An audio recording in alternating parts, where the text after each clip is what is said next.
যদি আমাদেরকে ভোট না দিয়ে অন্য কাউকে ভোট দিয়ে ক্ষমতা অধিষ্ঠিত করে, সেটাতে আমাদের কোনো আপত্তি নাই। আমাদের শুধু চাওয়া একটাই, প্রত্যেকটা নাগরিক তার নিজস্ব মতামত, তার নিজের ভোট যাতে স্বাধীনভাবে সে প্রয়োগ করতে পারে, সেই ব্যবস্থাটা যাতে নিশ্চিত থাকে, সেটাই জাতীয়তাবাদী দলের চাওয়া বন্ধুরা আমার। অথবা অন্যরা নির্বাচন চান না, করতে চান না, কিন্তু প্রতি এলাকায় যে ভোট চাইতেছেন, উমক চাইতেছেন, পোস্টার ফেস্টুন লাগায় ভরায় ফেলছেন। আমাদের এগুলির প্রয়োজন নাই, কারণ জাতীয়তাবাদী দলের নেতাদের স্থান হলো মানুষের হৃদয়ে। পোস্টার ফেস্টুন দিয়ে জাতীয়তাবাদী দলের বা ভাবমূর্তিকে পরিবর্তন করা যাবে না। আমরা সবাই, যত গণতান্ত্রিক দল রয়েছেন, সবার প্রতি সম্মান রেখে বলতে চাই, এই দেশটা আমার, আপনার সকলের। এই দেশটাকে সুন্দরভাবে গড়ে তোলার জন্য এই পরিবর্তিত পরিস্থিতির পর যদি আপনারা নিজের ঐক্যবদ্ধ না হয়ে নিজেদের ব্যক্তিহীন স্বার্থের কথা চিন্তা করে নিজেদের মধ্যে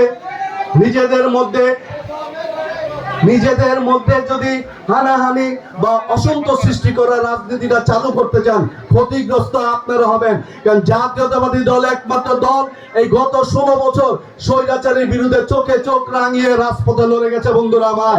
আমরা কখনো একদিনের জন্য জাতীয়তাবাদী দল কারো আশ্রয়ে, কারো ভিন্ন নামে আমরা রাজনীতি করি নাই। অথবা আমরা আগে 30 বছর হলেও আমাদের কোনো সমস্যা নাই, আমরা অভ্যস্ত আছি বন্ধুরা আমার।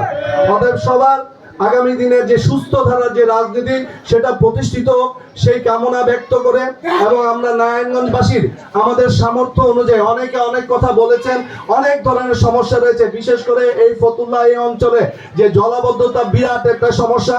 আমি কিছুদিন আগে এখানে এসে দেখে গিয়েছিলাম। অনেকে বলেছেন দেখলে কি হবে, সমস্যার সমাধান কোথায়? আমি একদম স্পষ্টভাবে কথা বলতে চাই যে আমি গত 10-12 দিন এই পুরা অঞ্চলের, ফতুল্লাহ অঞ্চলের যে জলাবদ্ধতার উপরে পড়াশোনা করেছি। আমি জেনেছি যে কেন, কোন জায়গায়, কি কারণে এই সমস্যা আমি স্পষ্ট ভাষায় বলতে চাই। এটা শুনলে হয়তো অনেকের ভালো লাগবে না, খারাপ লাগবে। এই সমস্যার সমাধান কোনো ব্যক্তি, এককভাবে রাষ্ট্রের কারো পক্ষে এটা করা সম্ভব না। সবাই সমন্বিত উদ্যোগ, রাষ্ট্র, রাজনৈতিক দলের নেতৃবৃন্দ, সামাজিক ব্যক্তিবর্গ, সমাজের প্রভাবশালী ব্যবসায়িক বৃন্দ, সবাই সমন্বয়ে যদি কোনো কিছু করার চেষ্টা করা হয়, তাহলে এই জলাবদ্ধতা নিরসন করা সম্ভব।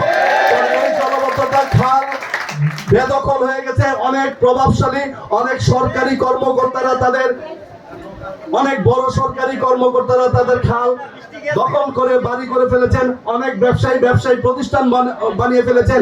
আজকে পানি যেখান থেকে আপনি নিষ্কাশন হয়ে যেখানে নদীতে যাবে, সেই রাস্তাগুলি পর্যন্ত বন্ধ করে দেওয়া হয়েছে।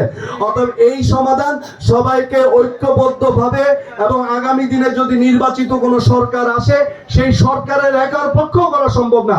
সবাইকে সম্মিলিত করে, সবাই অংশগ্রহণের মাধ্যমে, সবাই মতামতের ভিত্তিতে যদি কোনো পরিকল্পনা গ্রহণ করা হয়, তাহলে ফতুল্লাহবাসী এই অভিশাপ থেকে মুক্ত পাবে বন্ধুরা আমার। আমরা অনেকেই ব্যক্তি দোষারোপ করতে পারি, অনেকে করে নাই, করেছে, কেউ করার চেষ্টা করছে। আমাদের এক ছোট ভাই তার সামর্থ্য থেকে ওই যে ড্রেন খাল কম করে দিচ্ছে, এগুলি ব্যক্তিগতভাবে অনেক কিছু করা যায়, কিন্তু টোটাল সমাধানটা করতে হলে সবার সমন্বিত উদ্যোগে, সমন্বিত চেষ্টায় একটি নতুন প্রকল্প গ্রহণের মাধ্যমে এই সমস্যা থেকে সমাধান করা সম্ভব। আমরা আমাদের সামর্থ্যে শতভাগ দিয়ে আমরা মানুষের পাশে থাকতে চাই। আল্লাহ যেন আমাদেরকে সেই তৌফিক দান করেন, সেই দোয়াতে, এবং আমার দেশনেত্রী বেগম খালেদা জিয়ার জন্য আপনারা দোয়া করবেন। আমাদের 3 ভাই 3 কর্মী এই ফেসিবাদ আন্দোলনে 3 জন গুলিবিদ্ধ হয়েছে, এই গাবতুল এলাকার কিছু সন্তান, তাদের প্রতিও দোয়া রাখবেন। এবং আমাদের যারা বিএনপি যারা নেতাকর্মী আছেন, আপনাদের প্রতি নিবেদন থাকবে, এই এলাকার মানুষ কোনো অবস্থাতেই যাতে কখনো নিরাপত্তাহীনতায় না ভোগে, কোনো অবস্থাতেই যাতে তারা মনে না করে যে আগের যেই জুলুম অত্যাচার দেখেছি তার চেয়ে অন্তত 100 গুণ ভালো অবস্থায় আছি, সেই কথাটা যাতে প্রত্যেকটা নাগরিক বলে, সেই জিনিসটা, সেই রাজনীতিটা আপনাদের প্রতিষ্ঠিত করতে হবে। কারণ এটাই আমাদের দলের চাওয়া, আমাদের দলের প্রধান জনাব তারেক রহমানের চাওয়া। আমরা বাংলাদেশের মানুষের নেতা হতে আসি নাই, আমরা বাংলাদেশের মানুষের একজন হয়ে নিজেদের কর্মকাণ্ড পরিচালনা করতে চাই। আপনি সবাই রাজনৈতিক দলের সংগঠনের নেতা হইতে পারি, কিন্তু যখন আমি এলাকায় আসব, বা আমার এলাকায় বা আমার থানায় যখনই আমার কাজ করার সুযোগ সৃষ্টি হবে, তখন আমাকে রাজনৈতিক নেতা হিসেবে আপনি যদি আপনাকে নিজেকে না ভেবে একজন সাধারণ নাগরিক হিসেবে, একজন সাধারণ নাগরিকের গলায় হাত দিয়ে চলার মানসিকতা নিয়ে আপনার কাজ করতে হবে। সেই রাজনীতিটা প্রতিষ্ঠিত করতে চাই। সবার সুস্বাস্থ্য দীর্ঘায়ু কামনা করে